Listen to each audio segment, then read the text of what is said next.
প্রকৃতির সাথে প্রতিনিয়ত যুদ্ধ করে বেঁচে আছে দেশের দক্ষিণ পশ্চিমাঞ্চলের উপকূলীয় এলাকার প্রায় 1 কোটি মানুষ। একের পর এক প্রাকৃতিক দুর্যোগ এখানকার মানুষের জীবন জীবিকাকে ঠেলে দিয়েছে অনিশ্চয়তার দিকে, যে কারণে উপকূলীয় এলাকায় ঘটছে বাস্তুচ্যুতির ঘটনা। মূলত সিডর ও আইলার পর থেকে এ বিষয়টি লক্ষণীয় হয়ে ওঠে।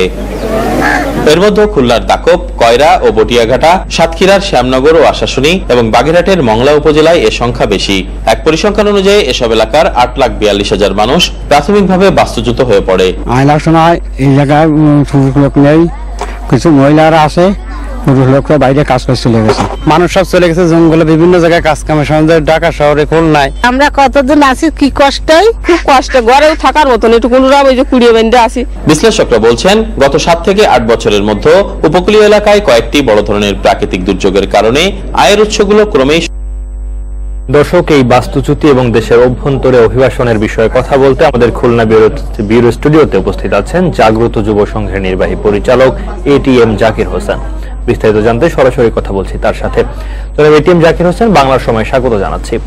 রিপোর্টে আমরা দেখলাম প্রাকৃতিক দুর্যোগের কারণে গত 6 বছরে বাংলাদেশের 1/2 কোটিরও বেশি মানুষ কিন্তু বাস্তুহারা হয়েছেন। নগরায়ন এবং তারা শহরে চলে আসছেন বলা হচ্ছে। নগরায়নে এই বিষয়টি কি ধরনের প্রভাব ফেলবে বলে আপনি মনে করেন, জাকির হোসেন? আমরা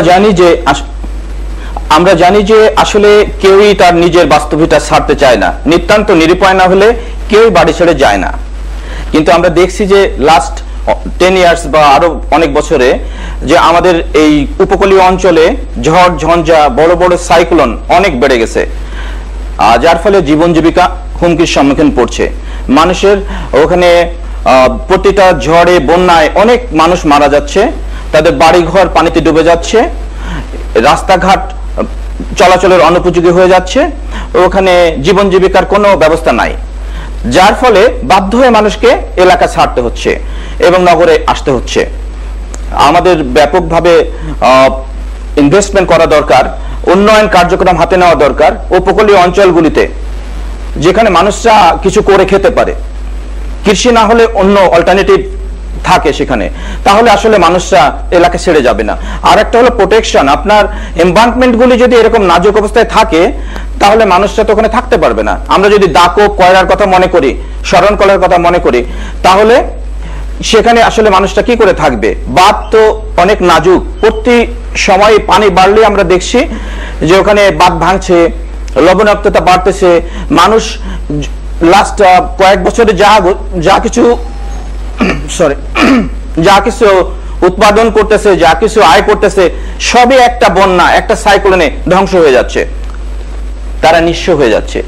এই জন্যই আসলে মানুষরা ছাড়তে বাধ্য হচ্ছে তাদের বাস্তবিকতা। এবং এটা নগরায়নে আমরা যদি নগরের যে আমাদের প্ল্যান যে নিয়ে আমাদের নগর হচ্ছে, এটার পরে একটা বাড়তি প্রেসার, বিশাল একটা প্রেসার আসতেছে, অনেক মানুষ আসতেছে, সুতরাং যানজট সৃষ্টি হচ্ছে, বাড়িঘর থাকছে না, মানুষ বস্তিতে বাস করতে হচ্ছে, নগরের যে সুবিধা, যে সেবা, এই ব্যবস্থা ভেঙে পড়তেছে। কারণ এত বেশি মানুষকে অ্যাকোমোডেট করার ক্যাপাসিটি তো আমাদের নগরায়ন প্ল্যানিং এ এটা নাই। এবং বিশেষ করে এবং পেরিয়ারবান এলাকা, যেটা এইসব এলাকার মানুষের আরো বেশি কষ্ট করতে হচ্ছে।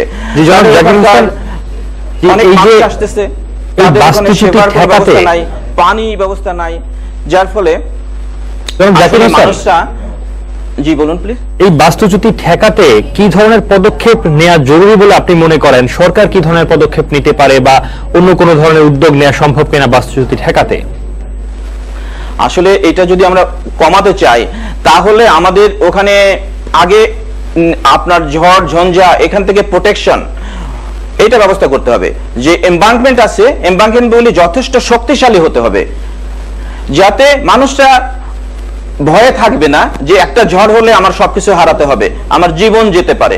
এই ভয় থেকে মানুষদের বাঁচাতে হবে, এইটা অনেক গুরুত্বপূর্ণ।